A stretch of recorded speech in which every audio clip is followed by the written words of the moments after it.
क्या आप ये बात जानते हैं कि भारत 2010 तक एविएशन फ्यूल का एक नेट इंपोर्टिंग देश था और भारतीय एयरलाइंस अपने जहाजों को उड़ाने के लिए जेट फ्यूल का इंपोर्ट किया करती थी। पर 2016 वो पहला साल बना जब भारत ने अपनी डिमांड से ज्यादा एविएशन फ्यूल का प्रोडक्शन शुरू किया और 2016 के एंड तक भारत एविएशन फ्यूल का नेट एक्सपोर्टिंग देश बन चुका था।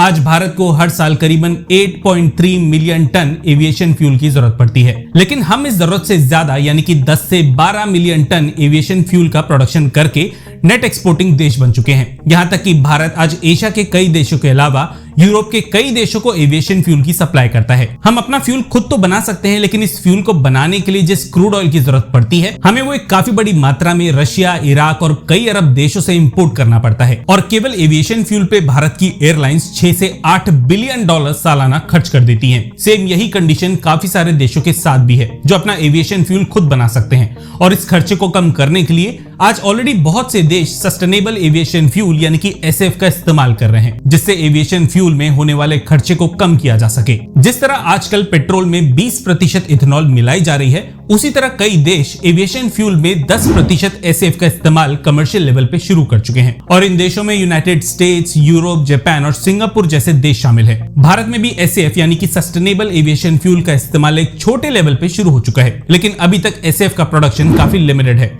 कुछ ही दिनों पहले इंडियन ऑयल कॉर्पोरेशन की तरफ से काफी बड़ी खबर आई थी, जिसमें पानीपत रिफाइनरी में एसएफ का प्रोडक्शन दिसंबर 2025 से शुरू किया जाना था और शायद इस यूनिट से एसएफ की सप्लाई मेजर एयरलाइंस को शुरू भी हो चुकी है। लेकिन इसके अलावा एसएफ के प्रोडक्शन को लेकर एक और बड़ी खबर आ रही है और इस न्यूज के मुताबिक यूएस बेस्ड हनीवेल और भारत की true alt bioenergy limited Bharat में एसएफ का प्रोडक्शन शुरू करने के लिए एक एग्रीमेंट साइन कर चुके हैं। इस एग्रीमेंट के तहत हनीवेल अपनी SF production technology true alt bioenergy के साथ शेयर करेगी और ये दोनों कंपनीज मिलकर भारत में इथेनॉल बेस्ड 80,000 टन एसएफ का प्रोडक्शन सालाना करेंगी और आईओसी के बाद ये भारत की दूसरी सबसे बड़ी एसएफ प्रोडक्शन यूनिट बनने जा रही है। अब एसएफ का इस्तेमाल नॉर्मली फ्यूल के खर्च को कम करने के लिए किया जाता है, लेकिन आपको जान के हैरानी होगी कि एसएफ नॉर्मल एविएशन फ्यूल से भी महंगा होता है। नॉर्मल एविएशन फ्यूल 700 से 900 डॉलर प्रति टन के हिसाब से बेचा जाता है, वहीं एसएफ की कीमत अराउंड 1000 से 1500 डॉलर पर टन की होती है। इसका मतलब एसएफ नॉर्मल एविएशन फ्यूल से 2 से 4 गुना महंगा होता है, पर फिर भी एसएफ के 10% इस्तेमाल से सालाना भारत 900 मिलियन डॉलर तक बचा सकता है। और ये सेविंग CO2 एमिशन पे जीरो पेनल्टी, क्रूड ऑयल के कम इंपोर्ट, बायोमास के सस्ते रॉ मटेरियल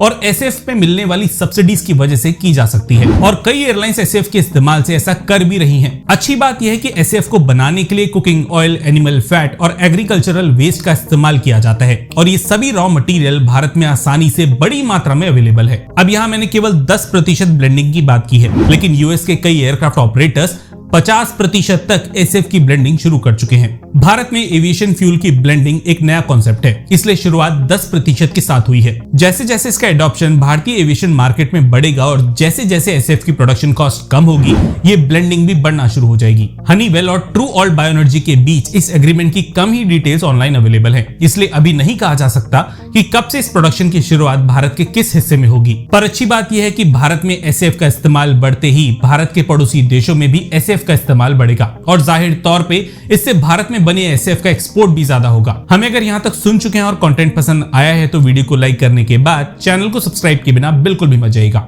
धन्यवाद। जय हिंद।